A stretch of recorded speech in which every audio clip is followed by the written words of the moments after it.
Hey guys, तो आज हम पढ़ने वाले हैं न्यूमेरिकल्स। कौन से वाले? एक तो हम पढ़ेंगे लिफ्ट वाले न्यूमेरिकल्स आज, और एक बंदर है रस्सी की मदद से ऊपर चढ़ रहा है।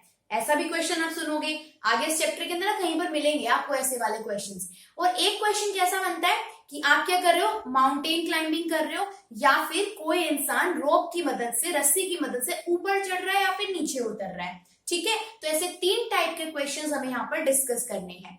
आप एक जनरल लाइफ से रिलेट करके देखो कि जब आप रस्सी की मदद से ऊपर की साइड क्लाइंब अप करते हो तो ज्यादा फोर्स लगानी पड़ती है, जबकि वहीं पर क्या होता है, आप रस्सी की मदद से जब नीचे की साइड उतर रहे होते हो तो क्या होता है, बहुत आसानी से उतर जाते हो, यानी फोर्स कम लगानी पड़ती है आपको। तो इसी टाइप के हमारे पास न्यूमेरिकल्स बनते हैं इस चैप्टर के अंदर, जो कि अभी हमें डिस्कस करने हैं।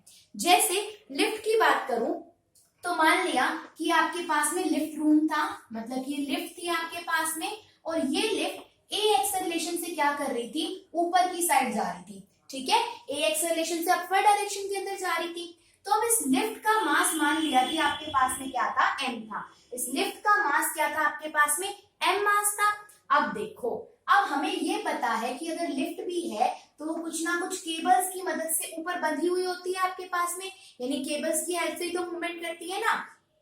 तो केबल्स यानी केबल्स क्या होती है, वायर्स को ही तो बोलते हैं, जो हैवी वायर्स आपके पास केबल्स के अंदर यूज की जाती हैं। केबल्स के अंदर नहीं, लिफ्ट को बांधने के लिए यूज की जाती हैं। ठीक है, यहाँ तक की बात।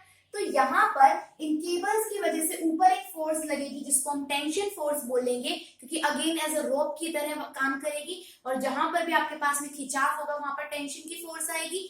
आपके पास लिफ्ट के अंदर ये वायर्स होती हैं या केबल्स बोलते हैं, और नॉर्मल जनरल केस के अंदर हम वायर का केस ले सकते हैं जिसके अंदर आप ऊपर चढ़ रहे हो, या फिर कोई मंकी है वो ऊपर चढ़ रहा है, इस टाइप का क्वेश्चन पूछा जाता है। तो हमें पता है कि वेट तो आपका हमेशा नीचे की साइड लगता है। ठीक है, यानी कि आपके पास में जो फोर्स लगेगी ड्यू टू ग्रेविटी, वो क्या लगेगी आपके पास में, हमेशा डाउनवर्ड डायरेक्शन में लगती है, और क्या होती है वो, mg। यहाँ तक की बात ठीक है। अब इसके अंदर आपके पास में नेट फोर्स क्या लगेगी जब आपके पास में लिफ्ट कहां पर मूव कर रही है। मान लिया कि लिफ्ट कहां पर मूव कर रही है, अपवर्ड डायरेक्शन के अंदर। तो जब ये अपवर्ड डायरेक्शन के अंदर मूव करती है तो देखो, एक फोर्स आपकी नीचे की साइड लग रही है, एक टेंशन फोर्स ऊपर की साइड लग रही है, और एक्सेलरेशन की वजह से जो फोर्स लगेगी वो होगी m इंटू में a के बराबर। ठीक है, ये ऊपर की साइड लग रही है, तो जो फोर्सेस एक डायरेक्शन में उनको ऐड कर दो, जो अपोजिट में उसको माइनस कर दो। ऐसे करते हैं ना, तो जैसे क्या हो जाएगा यहाँ पर, t प्लस में ma माइनस का mg इक्वल टू 0। ऐसी इक्वेशन बननी चाहिए थी। दो फोर्सेस ऊपर है और एक नीचे की साइड है। अब दोनों फोर्सेस को मैंने ऊपर वाले को क्यों ऐड करा, क्योंकि जहां पर ज्यादा नंबर ऑफ फोर्सेस एक डायरेक्शन में होंगे वहीं तो मूवमेंट होगी आपकी। अब मुझे निकालनी है टेंशन की वैल्यू, तो टी की वैल्यू क्या हो जाएगा, mg उधर जाके प्लस का, और ma क्या हो जाएगा आपके पास में उधर जाकर माइनस का। ठीक है, यहाँ तक की बात। तो यानी कि आपके पास में नेट टेंशन की फोर्स क्या लगेगी, mg माइनस का a। ये क्या हो जाएगी आपके पास में नेट जो टेंशन की फोर्स लग रही होगी किसके ऊपर, इस रोप के ऊपर। ठीक है, यहाँ पर यानी कि लिफ्ट के अंदर क्या नेट टेंशन की फोर्स लग रही होगी। यहाँ तक की बात ठीक है। अब ध्यान से देखो, अगर मैं यहाँ पर mg की वैल्यू निकाल लूं, ठीक है, तो देखो क्या हो जाएगा, t प्लस में ma, और उधर माइनस mg जाके प्लस के अंदर हो जाएगा। तो ध्यान से अगर आप देखो, ये क्या बता रहा था आपको, mg क्या होता है, वेट ऑफ बॉडी होता है ना हमारे पास में। तो ध्यान से देखो यहाँ पर क्या है, वेट ऑफ बॉडी के अंदर टेंशन प्लस में एम मास, जो आपके पास में फोर्स होगी एक्सेलरेशन की वजह से, वो ऐड हो रही है। यानी कि जब आप लिफ्ट में ऊपर की साइड जाते हो तो अब जो आपका ये नया वेट निकल कर आया ना, इसको आप एपरेंट वेट बोलोगे, और ये वेट क्या करता है, बढ़ता है जब आप लिफ्ट के अंदर ऊपर की साइड जाते हो। और इसीलिए जब हम रस्सी में ऊपर की साइड चढ़ते हैं तो हमें ज्यादा फोर्स लगानी पड़ती है। ठीक है, यहाँ तक की बात। यानी कि आपके पास में जो mg, यहाँ पर जो एपरेंट वेट आपके पास में आ रहा है, यानी कि जो चेंजिंग वेट आपके पास में आ रहा है, लिफ्ट रुकने के बाद बाहर आ जाओगे तब तो उतना ही वेट रहेगा। तो आपके पास में किसके बराबर होता है, t प्लस में ma के बराबर। यहाँ तक की बात क्लियर हो गई। ठीक है, क्योंकि वेट आपका किसके ऊपर डिपेंड करता है, नेट एक्सेलरेशन की वजह से वो बढ़ेगी तो वेट भी बढ़ेगा। ठीक है, इसीलिए हम बोलते हैं ना कि अगर आप मून पर चले जाओ तो आपका वेट कुछ और होगा और अर्थ पर कुछ और होगा। ठीक है, तो ये तो केस कब होगा आपके पास में, जब लिफ्ट कहां पर मूव कर रही है, अपवर्ड डायरेक्शन में, या फिर जब आप रोप क्लाइंब कर रहे होते हो तो भी सेम केस लगता है। अगर कोई मंकी रोप क्लाइंब कर रहा होता है तो भी सेम केस लगता है, बस वो क्वेश्चन को घुमा देगा। ठीक है, उसके बाद हम देखेंगे जब ये लिफ्ट नीचे की साइड साइड आ रही होती है, यानी कि डाउनवर्ड मोशन के अंदर। ठीक है, रफ कर दूं इसको, देखो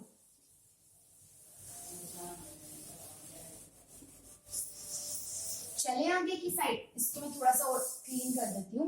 तो अब मान लिया कि एक्सेलरेशन कहां पर है, डाउनवर्ड डायरेक्शन के अंदर। डाउनवर्ड डायरेक्शन के अंदर है तो फोर्स ड्यू टू एक्सेलरेशन जो ma होगी वो भी कहां पर लगेगी, डाउनवर्ड। फिर से जो दो फोर्सेस आपके पास एक डायरेक्शन उनको ऐड कर दो और तीसरी जो अपोजिट है उसको माइनस कर दो। तो जब आप डाउनवर्ड डायरेक्शन के अंदर मूव करोगे तो आपके पास में क्या इक्वेशन बनेगी, mg प्लस में ma तो हो गया आपके पास में ऐड, और यहाँ पर टेंशन क्या हो जाएगी, माइनस, नेट फोर्स 0। ठीक है, हमें तो टेंशन निकालनी होती है, मैं टी को उधर ले जाऊं तो किसके बराबर हो जाएगा, mg प्लस में ma is equal to tension, m common निकाल लो तो g प्लस में a क्या दे देगा आपको, टेंशन की फोर्स दे देगा। ठीक है, यहाँ तक की बात, मैंने ये बात ठीक बोली, यहाँ पर ये चीज आपके पास में क्लियर हो गई।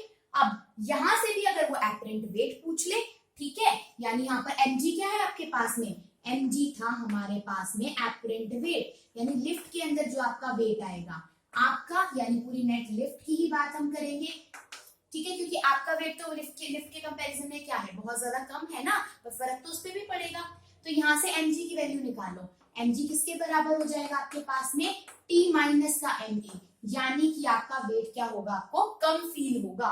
क्यों, क्योंकि देखो टेंशन में से ma माइनस हो रहा है और वहां क्या हो रहा था, ऐड हो रहा था। इसीलिए आप जनरली भी देखकर इसमें ना कंफ्यूज हो जाओगे, वरना तो कैसे याद रखो, जब आप लिफ्ट में ऊपर की साइड जाते हो तो कुछ हैवी हैवी सा लगता है, मतलब एकदम से कुछ भारी भारी सा फील होता है, यानी आपका एपरेंट वेट क्या कर रहा होगा, बढ़ रहा होगा। ठीक है, और जब आप नीचे की साइड आ रहे होते हो ना तो क्या होता है, हल्का फील होता है, आपको थोड़ा लाइट सा फील होता है, जैसे गिर तो नहीं जाओगे, मतलब लाइट लाइट फील होता है। इसीलिए आपके पास में क्या होता है, क्योंकि एपरेंट वेट आपका घट रहा होता है। ठीक है, इससे भी ना याद रहे तो जब आप रस्सी में ऊपर चढ़ रहे होते हो, यानी जब आप रॉक क्लाइंबिंग कर रहे होते हो तो आपको हैवी फील होता है, ज्यादा फोर्स लगानी पड़ती है। जब आप नीचे की साइड उतर रहे हो तो आपको क्या लगानी पड़ती है, कम फोर्स लगानी पड़ती है। ठीक है, अब मान लिया पहाड़ी के ऊपर चढ़ रहे हो तो क्या करोगे, आपको ज्यादा, मतलब देखो अगर हमारे पास में हम एक स्लोपी रोड है, ठीक है, एक बार जब ऊपर की साइड जा रहा है तो ज्यादा आपको एक्सेलरेशन देनी पड़ेगी, यानी ज्यादा स्पीड प्रोवाइड करनी पड़ेगी, जबकि वहीं से आप नीचे की साइड उतरोगे तो बहुत आसानी से उतर जाओगे। सेम वही वाला केस यहाँ पर हमको याद रखना है। ठीक है, एक कंडीशन और आती है इसके अंदर आपकी फ्री फॉल की कंडीशन, उसको और देखो। दो चीजें क्लियर होगी हमारे पास में, ये इक्वेशंस डायरेक्टली उसके अंदर आएंगी। पता है ऐसे इनको याद करोगे तो बहुत ज्यादा इक्वेशंस है, किस किस को याद रखोगे, सिर्फ इनका एक जनरल बॉडी डायग्राम याद रख लो, जो भी क्वेश्चन आए उनके ऊपर फोर्सेस की डायरेक्शन बनाओ और उनको ऐसे ऐड करके देख लो, आसान हो जाएगा, क्योंकि वरना तो कितनी इक्वेशंस हम याद रखेंगे। ठीक है, अब आगे की साइड चलते हैं और एक है आपके पास में फ्री फॉल की कंडीशन। फ्री फॉल की कंडीशन इन द सेंस, देखो क्या है आपके पास में, फ्री फॉल। फ्री फॉल हम उस कंडीशन को बोलते हैं जब आपके पास में एक्सेलरेशन किसके बराबर हो जाए, एक्सेलरेशन ड्यू टू ग्रेविटी के बराबर हो जाए। यानी अगर लिफ्ट की रस्सी टूट गई, ठीक है, या फिर आप जिससे चढ़ रहे थे वो रस्सी टूट गई तो क्या हो जाता है, आपकी एक्सेलरेशन किसके बराबर हो जाती है, एक्सेलरेशन ड्यू टू ग्रेविटी के बराबर। ठीक वैसे ही जैसे आप एक बॉल को क्या कर देते हो, किसी आप हाइट से ड्रॉप करते हो, छत से ड्रॉप करते हो तो उसकी एक्सेलरेशन हम जी के बराबर मानते हैं ना, तो सेम वही केस हो जाएगा। तो ऐसे केस के अंदर जो आपका वेट है वो कितना हो जाएगा आपके पास में, 0 हो जाएगा। ठीक है, किसी भी इक्वेशन के अंदर पुट करके देख लो, अगर a g के बराबर हो गया, मान लो मैं इसी वाली इक्वेशन में पुट करूं तो क्या इक्वेशन थी, mg प्लस में ma t के बराबर था, ये बराबर हो गया आपके पास में। हाँ, अब ध्यान से देखो कि क्या चीज होगी, अगर आपके पास में यहाँ पर मैं क्या बात करूं, अगर मान लिया कि लिफ्ट अगर ऊपर की साइड आपके पास में जा रही थी, ठीक है, तो क्या होगा, जी और ए की डायरेक्शन आपके पास में अपोजिट हो जाएगी। यहाँ तक की बात ठीक है, मतलब कि आपके पास में क्या आ जाएगा, ए जी के बराबर, और नेट वेट आपका क्या हो जाएगा, फ्री फॉल की कंडीशन हो जाएगी। क्यों इसमें उलझोगे, तो ऐसे याद रखो, क्योंकि आपके पास में जो mg है वो तो किसके बराबर हो गया, ma के बराबर हो गया। एक तरीके से दोनों साइड मैंने mm तो मल्टीप्लाई करा, ठीक है, यहाँ तक की बात। तो ऐसी कंडीशन के अंदर वेट क्या हो जाता है, आपका 0 हो जाता है। डायरेक्ट आंसर क्या आ जाएगी कि नेट फोर्स क्या हो जाएगी आपके पास में, 0 हो जाएगी। ठीक है, यहाँ तक की बात। ये हो गए हमारे लिफ्ट वाले क्वेश्चंस या फिर जो रोप वाले क्वेश्चंस हमसे पूछे जाते हैं। ठीक है, यहाँ तक की बात।